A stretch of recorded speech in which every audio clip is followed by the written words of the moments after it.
샬롬, 할렐루야. 우리 태교원 성결교회 사랑하는 성도 여러분, 안녕하십니까? 여러분의 담임 목사 도강록 목사입니다. 이번 주간은 사순절 네 번째 주간이 되겠고요. 이 한 주간도 두 가지, 이 사순절 기간 동안에 신약 통독을 완수한다. 첫 번째 목표를 가지셔야 되고요. 두 번째는 성전에 오셔서 낮이나 밤에 또는 새벽에 좀 한가할 때 오셔서 좀 기도하는 시간을 가져야 되겠다. 이런 미션을 수행할 수 있는 그 한 주간 되시기를 바랍니다. 또 교회에서 그 손에 뿌리는 소독약을 한 2,000개 정도 만들었거든요. 필요하신 분들은 교회에 오셔서 가져가시면 되겠고요. 또 본인도 사용하시고 또 가족들에게 또 이웃들에게도 나누어서 간접적으로 전도가 잘 될 수 있도록 여러분 힘써 주시면 감사하겠습니다.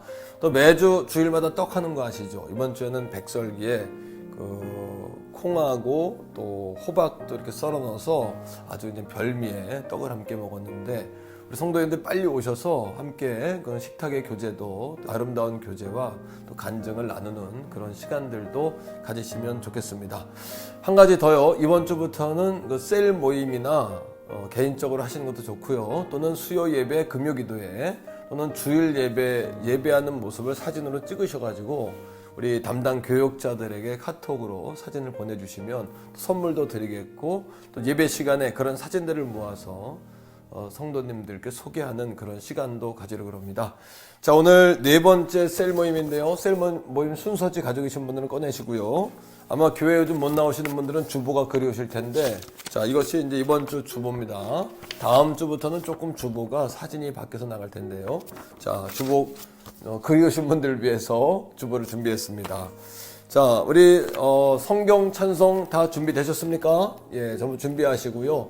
우리 셀 모임을 시작하겠습니다. 찬송가 257장의 찬송, 마음에 가득한 의심을 깨치고 라는 제목의 찬양인데요.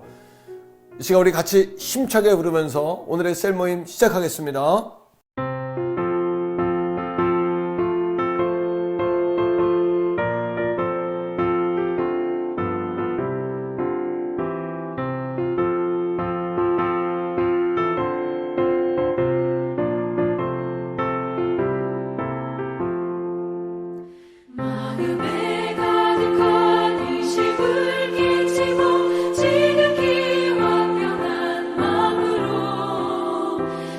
so good.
자, 여러분 귀한 찬양 박수하시면서 열심히 찬양하셨죠? 자, 이제는 말씀으로 우리가 함께 마음을 모아 돌아가겠습니다.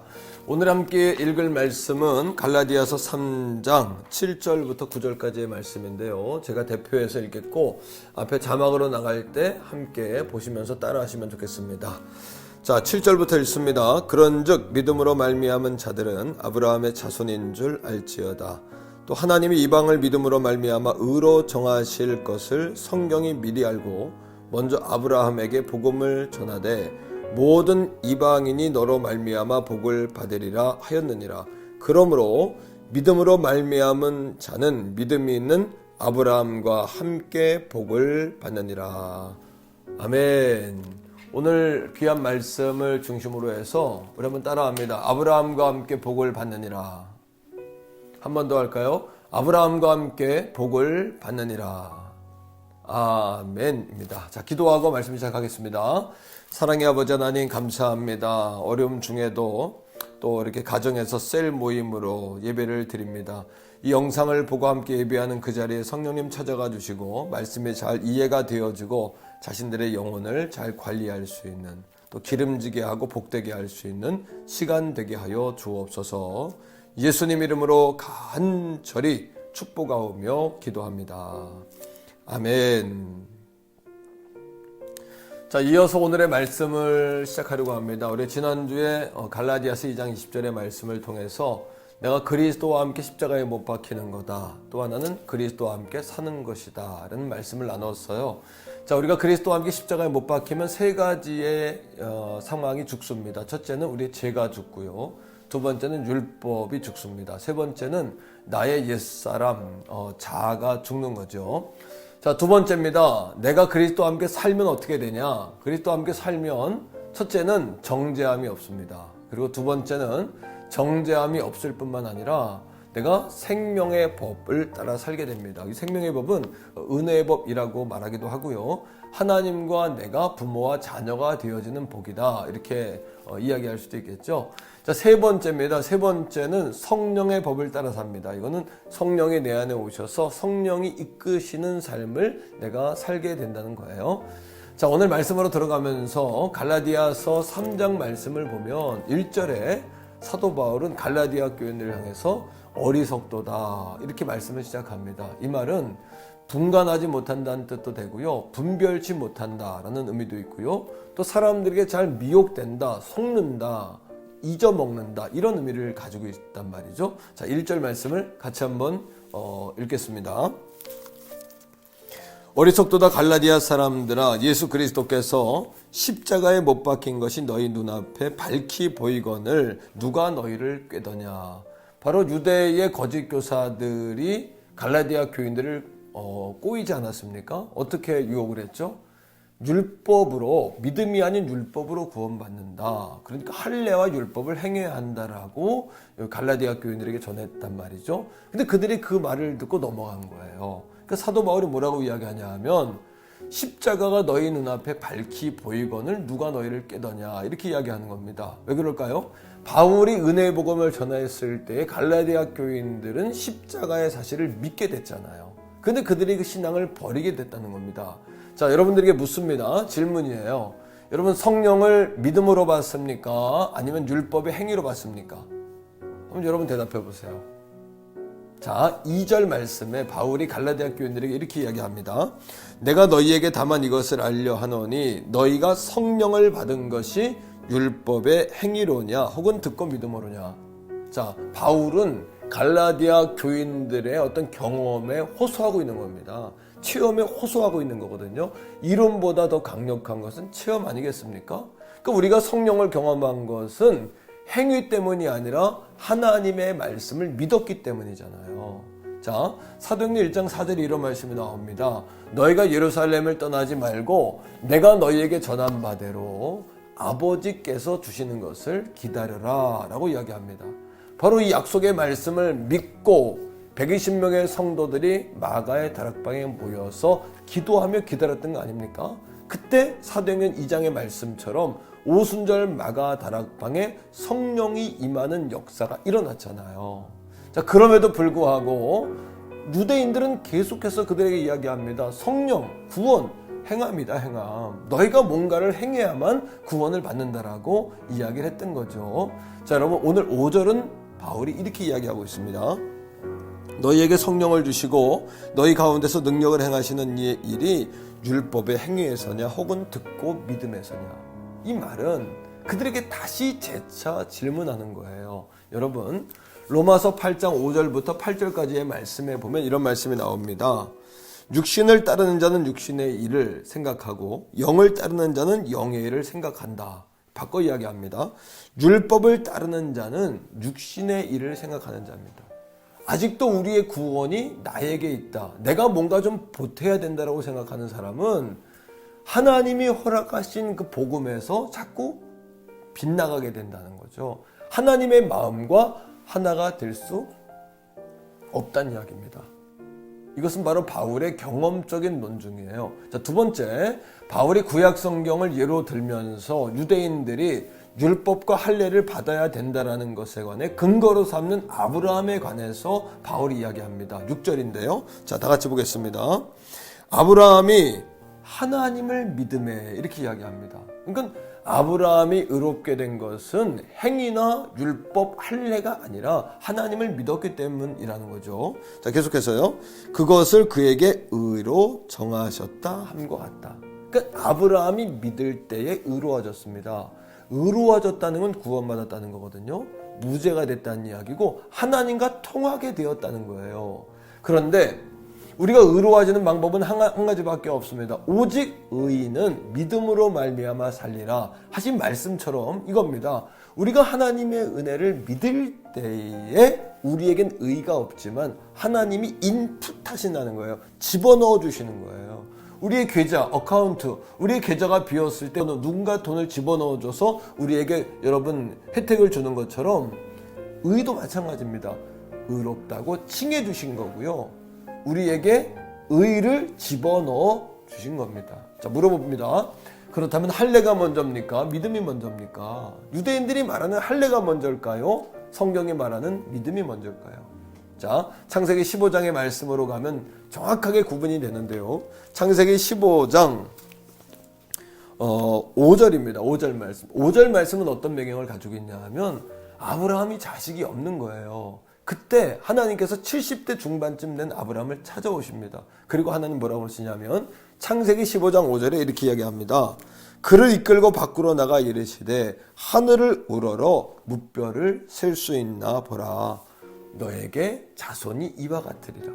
하나님이 아브라함을 부르십니다. 환상 중에 나타나셔요. 그리고 내가 너의 상급이고 너 방패다 이렇게 말씀하신 후에 아브라함을 데리고 밖으로 나갑니다. 저 하늘의 별을 봐라 말씀하시고는 하늘의 별처럼 내 자손이 셀 수 없이 많아질 거야 이렇게 말씀하신 거거든요. 자, 창세기 15장 6절은 이렇게 이야기합니다. 이 사실을 아브라함이 믿었다는 거예요. 아브라함이 여호와를 믿으니 여호와께서 이것을 그의 의로 여기셨다는 겁니다. 그러니까 의롭다함을 받는 거예요. 믿음으로요. 오늘도 마찬가지입니다. 사랑하는 성도 여러분, 우리의 구원은요 하나님이 주신 그 은혜를 믿는 데 있습니다. 누구든지 주님의 이름을 부르면 구원을 받는 거예요. 자, 율법, 할례, 율법 이런 이야기 했죠. 자, 여러분, 할례는 어디에 나올까요? 창세기 17장 1절로 가겠습니다. 이 말씀에 보면 아브라함이 99세가 됐어요. 그러니까 처음 하나님을 만나서 하늘의 별과 같이 내 자손을 축복하겠다, 많게 하겠다 약속하신 지 20년이 지나 99이 됐습니다. 그때 하나님이 아브라함을 찾아오세요. 이렇게 찾아오십니다. 아브라함이 99세 때에 여호와께서 아브라함에게 나타나 그에게 이르시되 라고 이야기합니다. 뭐라고요? 나는 전능한 하나님이다. 이 말씀을 왜 하셨을까요? 아브라함이 86세 때요. 이 하나님의 약속을 기다리지 못하고 아내 사레의 첩이었던 하갈과 동침을 합니다. 그리고 그 아들을 낳는데 그가 이스마엘이거든요.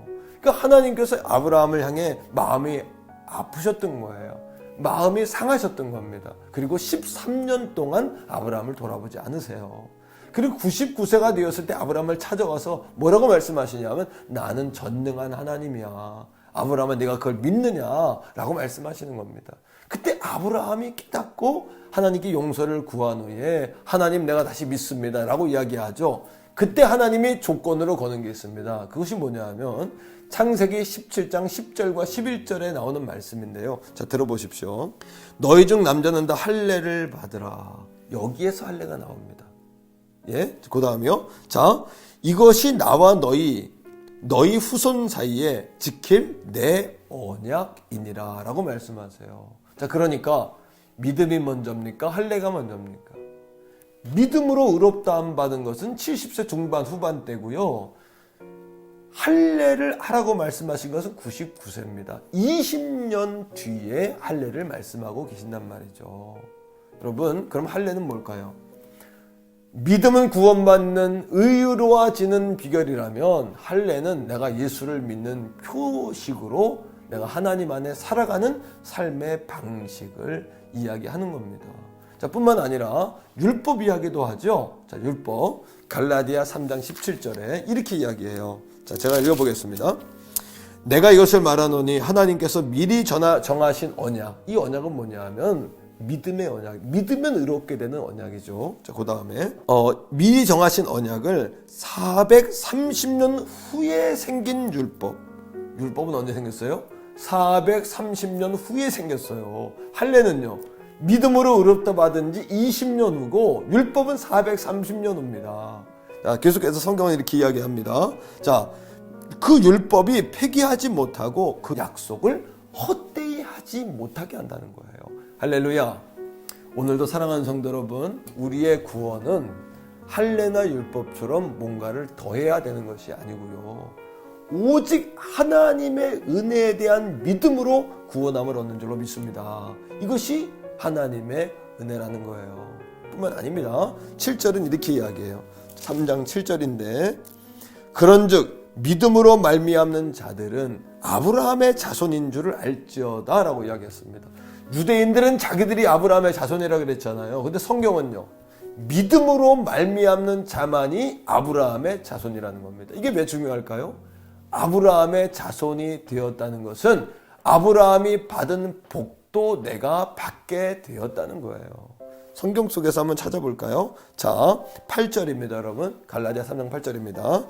또 하나님이 이방을 믿음으로 말미암아, 이방 사람이 믿음으로 말미암아 이 뜻입니다. 의로 정하실 것을 믿음으로 말미암아 의로워진다는 거예요. 성경이 미리 알고 먼저 아브라함에게 복음을 전했는데 모든 이방인이 너로 말미암아 복을 받으리라 하였느니라. 그러니까 율법과 할례 전에 이방인들의 구원을 위하여 의로 구원받는, 믿음으로 구원받는 길을 이미 예비해 두셨어요. 그들이 아브라함의 자손입니다. 자, 9절입니다. 그러므로 믿음으로 말미암는 자는 믿음에 있는 아브라함과 함께 복을 받느니라. 할렐루야. 저와 여러분들이 아브라함의 복을 받는 줄로 믿습니다. 자, 그렇다면 문제는요, 아브라함의 복의 내용입니다. 첫째는 하늘의 별처럼 우리의 자손이 창대하게 되는 거죠. 두 번째 복은 뭘까요? 자, 창세기 15장 7절로 돌아가면 이 답이 나옵니다. 제가 창세기 15장 7절의 말씀을 다시 한번 읽어드릴게요. 또 그에게 이르시되 나는 이 땅을 내게 주어 소유를 삼게 하려고.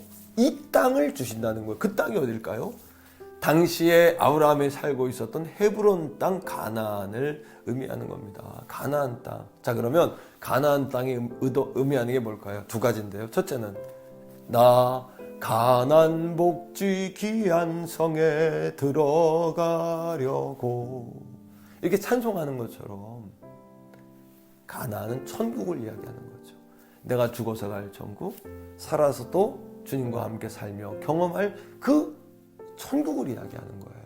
두 번째는요, 가나안이 상징하는 게 뭐냐 하면요, 가나안 땅의 풍요와 부요입니다. 민수기 14장에 12명의 정탐꾼이 가나안 땅에 들어갔다 오면서 가나안에 대하여 보고할 때 뭐라고 하냐면 포도송이를 나무에 메어서 가지고 들어왔고 그 땅이 기름지고 젖과 꿀이 흐르고 사람들은 아낙 자손처럼 거인이었다라고 이야기합니다. 부요와 풍요가 아브라함의 복인 거예요. 오늘도 이 방송을 듣고 있는 함께 셀 모임하는 우리 모든 가족들에게 아브라함의 부요와 풍요의 복이 임하기를 주의 이름으로 축복합니다.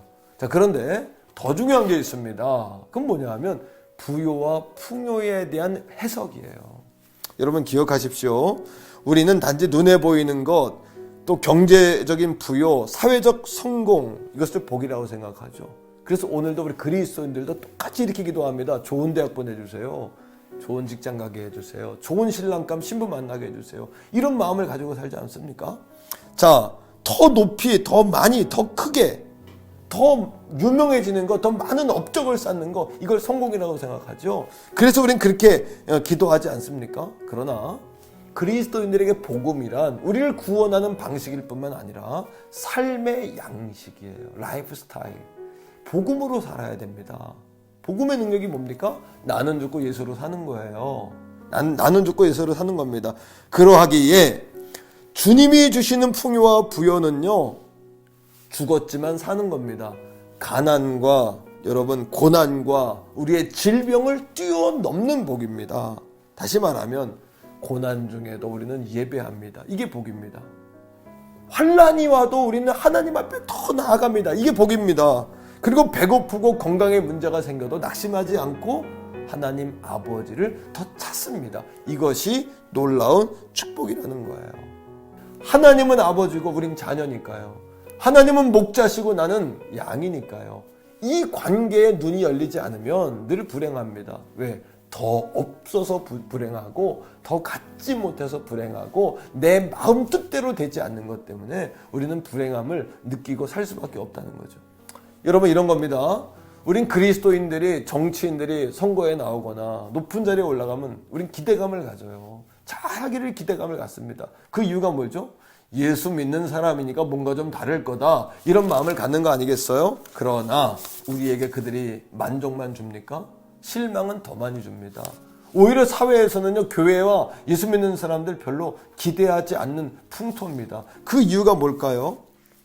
사람이 성공하면 달라지기 때문이에요. 왜 달라질까요? 대학 가는 게 목적이고 취직하는 게 목적이고 진급하는 게 목적이면 진급이 되거나 취업이 되거나 대학에 들어가면 그 다음부터 뭘 해야 될지 모르는 거예요. 또 그렇게 되지 않으면 그 다음에 어떻게 그 실망감 때문에 어떻게 살아야 되는지 방향을 잃는 겁니다. 그러하기에 복음적인 복은 뭐냐 하면요, 먹든지 마시든지 무엇을 하든지 간에 하나님의 영광을 위하여 하는 거예요. 그리고 이것이 하나님과 나와의 관계 속에서 샬롬을 유지해 주는가, 또 하나님의 통치와 나라가 내 삶 가운데 임하고 있는가. 나는 우리 교회에서 우리 자녀들 중에 이런 훌륭한 지도자, 정치인, 경제인 나오기를 간절히 축복합니다. 하지만 그것이 목적이 아닌 그걸 통하여 무엇을 하고자 하는지에 관한 분명한 철학과 신학과 분명한 여러분 신앙적인 배경이 갖춰진 그런 지도자 말입니다. 말씀을 맺힙니다. 사랑하는 성도 여러분, 하나님은 우리에게 반드시 복 주고 복 주십니다. 그 이유가 뭘까요? 우리가 아브라함의 자손이 되었기 때문이에요. 믿음으로 말입니다. 여러분 13절 말씀을 볼까요? 자, 하나님의 약속은 이렇게 이루어집니다. 갈라디아 2장 13절이에요. 그리스도께서 우리를 위하여 저주를 받은 바 되사 율법의 저주에서 우리를 속량하셨어요. 예수님이 저주를 받으셔서 대신 십자가에서 우리의 저주를 예수님께 속량하셨다는 거예요. 나무에 달린 자마다 저주 아래 있는 자라 하였음이라. 속량은 값을 치르고 우리의 죄를 다 없애줬다는 이야기입니다. 값을 치렀다는 이야기입니다. 그 값을 치름을 통해서 14절은 이렇게 이야기합니다. 이는 그리스도 예수 안에 있는 아브라함의 복이, 믿음으로 얻는 아브라함의 복 말입니다. 이 복이 이방인에게 미치게 하고 또 우리로 하여금 믿음으로 말미암아 그 아브라함의 복을 성령의 약속을 통해 받게 하려 하심이라 라고 이야기하는 거예요. 할렐루야. 사랑하는 성도 여러분, 아브라함이 복을 받으니까 이방인이 복을 받았습니다. 믿음으로 말이에요. 이방인들이 복을 받고 오늘 내가 복을 받은 겁니다. 믿음으로 말입니다. 아브라함의 복을, 어떤 복? 가나안 천국의 복이요, 이 땅에서 예수로 사는 부요와 풍요, 그럼에도 불구하고 그러나의 복 말입니다. 그래서 우리는요, 내가 복을 받아서 가족에게 남편에게, 아내에게, 또는 지역과 나라와 민족, 열방 가운데 복을 흘려보낼 수 있는, 플로잉할 수 있는 사람들이 되어야 합니다. 신명기 28장의 말씀처럼 이제 우리는 들어와도 복을 받고 나가도 복을 받습니다. 떡반죽거리기 복을 받고, 소생이 복을 받고, 육축이 복을 받고, 자손이 복을 받습니다. 천대까지 복을 받습니다. 그 복을 어떻게 얻는 거죠? 믿음으로 아브라함의 자손이 되고 하나님의 백성이 될 때에 우리의 존재가 그렇게 바뀌어진다는 거예요. 여러분, 요즘 코로나 바이러스 때문에 많이 어려우시죠? 하지만 이것이 주는 유익도 있다고 생각이 돼요. 묵상하는 가운데 그런 생각을 하게 됩니다. 무엇일까요? 인간의 약함을 보는 거예요. 하나님 앞으로 돌아가지 않는 모든 인생은 다 불안하다. 이런 재난 가운데도 꼼짝 못하는 거 아닙니까? 불가능이 없는 인생들인데도 꼼짝 못하는 거예요. 여러분, 러시아의 대문호였던 도스토옙스키가 이런 이야기를 했습니다. 인생은 5분의 연속이다. 그가 마지막 왕에게 반역했다는 이유로 오해를 받고 사형 집행대에 서게 됩니다.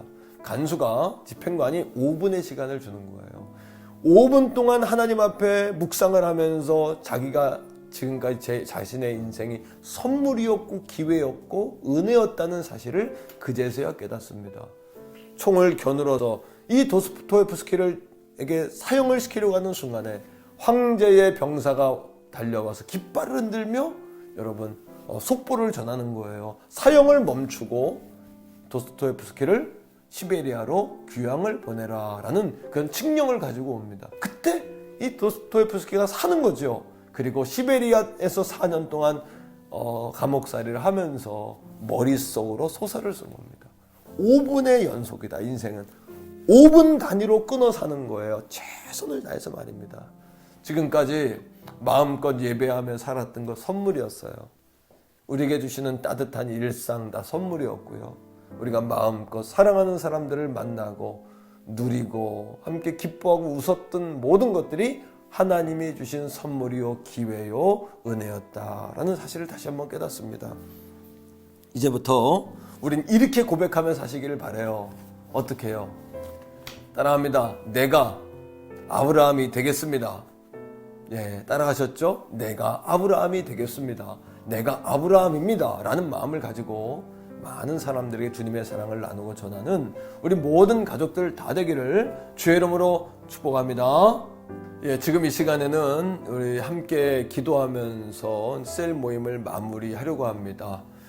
많은 기도 제목이 있겠죠. 하지만 먼저 나라와 우리 지도자들을 위한 기도가 필요하겠고요. 두 번째는 코로나 바이러스의 어려움들이 속히 물러갈 수 있도록 또한 8천여 확진자들이 빨리 회복될 수 있도록 기도해 주시고 특별히 우리 교회 안에서 그런 역사가 없도록 그래서 마음껏 예배하는 날이 빨리 올 수 있도록 기도해 주시기를 바랍니다. 또 자원봉사하고 현장에서 수고하는 모든 공직자들을 위해서도 여러분 기도 부탁드리고요.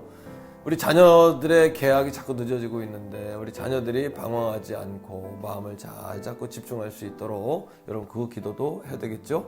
마지막으로 한국교회와 믿음의 성도들을 위해 기도합니다. 우리 교회들의 예배가 왕성히 일어날 수 있도록 속히 사랑하는 성도들의 발걸음들이 교회로 돌아오는 환경이 될 수 있도록 여러분 기도해 주시기를 부탁드리고요. 담임 목회자를 위해서도 이 시간 기도 부탁드리겠습니다.